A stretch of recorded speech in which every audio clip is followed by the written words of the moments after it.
Hey everyone, welcome back for another deep dive. You know how this works by now. We take something, maybe something you've heard of, maybe something totally new, and we dive deep. Today we are going all the way back to the Bible with a story from 1 Kings chapter 22. All right, diving into Kings. This is going to be good. Yeah, so this story, um, it's got kings, it's got prophets, battles, intrigue, and, some really deep questions well, about listening to the right voices and trusting where you get your information from. I think that's something we can all relate to. Definitely a timeless topic. Oh, yeah, absolutely. So to set the scene, we've got two kings, right? Ahab, he's the king of Israel, and Jehoshaphat, king of Judah. Now they're thinking about joining forces to go to war. They want to take back this city, Ramoth Gilead, from the Syrians. Sounds like a pretty big deal, right? Yeah, a pretty major military operation. And this is where things get interesting, because before they jump into all the war planning, Jehoshaphat, he does something kind of unexpected.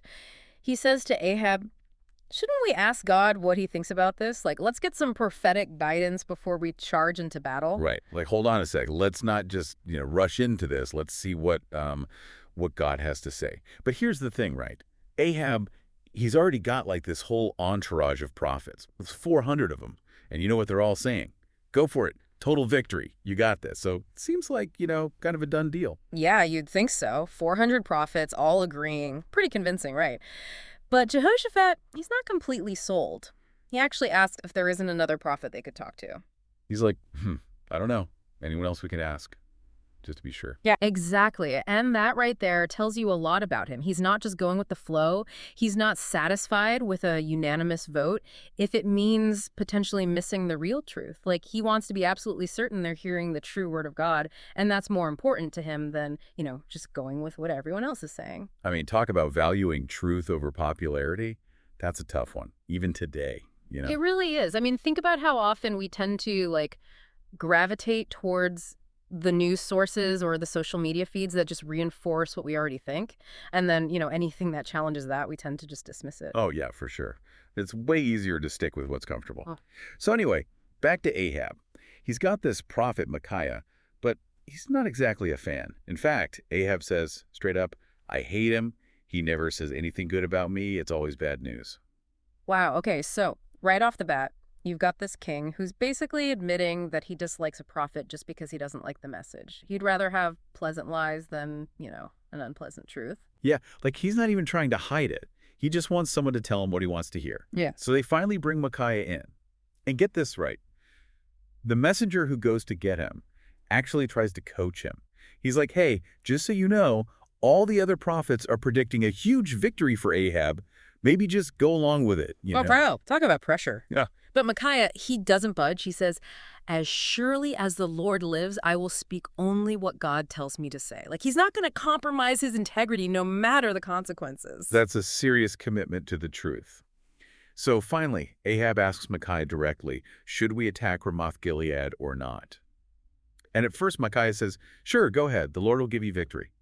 But Ahab can tell that he's not being sincere. He's like, wait a minute, I know you. You're not telling me what you really think. Exactly. And Ahab actually demands the truth from him. He's like, how many times do I have to make you swear to tell me the truth in the name of the Lord? So Micaiah finally lays it out there. And what he says is the complete opposite of what those 400 prophets were saying. So what does he say? What's the real prophecy? He says, I saw all Israel scattered on the hills like sheep without a shepherd. And he says, this is what the Lord says. These people have no master. Let each one go home in peace. Wow. Okay, so not just defeat, but like a complete scattering, no leadership. That's a pretty bleak picture. Right, like completely contradicting the victory parade that the other prophets were predicting. But then the story takes an even more interesting turn. Micaiah goes on to describe this vision he had. He saw God sitting on his throne, and God was asking his angels, who will entice Ahab into going to battle so he will die at Ramoth Gilead?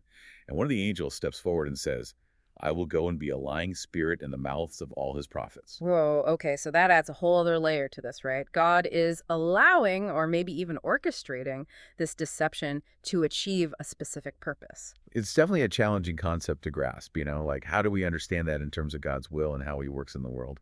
Yeah, it's not always a simple black and white picture, and it definitely underscores the idea that God is ultimately in control, even when things seem really complicated or even, deceptive. So what's Ahab's reaction to all this? Does he listen? Of course not. He gets angry and throws Micaiah in prison. And he even orders the guards to give him just enough bread and water to keep him alive until Ahab returns. And remember what Micaiah said right before they took him away? He said, "If you return safely, then the Lord has not spoken through me." Talk about standing by your word. Yeah, he was totally certain. So anyway, the battle begins, and Ahab, he actually tries to outsmart fate. He goes into battle wearing a disguise, hoping that the Syrians won't recognize him. But Jehoshaphat, well, he's still in his full royal gear. Oh, that's not going to end well, is it? Nope. The Syrian commanders see Jehoshaphat and they think, aha, there's the king of Israel. So they all charge at him. But they realize it's not Ahab. Right, they figure it out pretty quickly, so they break off their attack. But then, just when you think Jehoshaphat's dodged a bullet, something totally random happens. What happens? A random soldier, just shooting arrows into the crowd, happens to hit Ahab. And not just a little scratch either. He's hit right between the gaps in his armor. Wow. Talk about a coincidence. Well, maybe not so much a coincidence. Right. Even though Ahab tried to change his fate by disguising himself, it didn't work. That random arrow, that detail really highlights the idea that even things that seem like chance can actually be part of a bigger plan. Yeah. You could almost say that God works in mysterious ways, and sometimes those ways include seemingly random events that, well, line up with his word. So, just like Micaiah predicted, Ahab dies. She dies in his chariot, and the Israelites lose the battle. They take his body back to Samaria, and they wash his chariot in a pool there. And remember what the prophet Elijah had said. He said that dogs would lick up Ahab's blood. I was just thinking that, and that's exactly what happens, right, at that pool in Samaria. Yep, every detail of the prophecy comes true.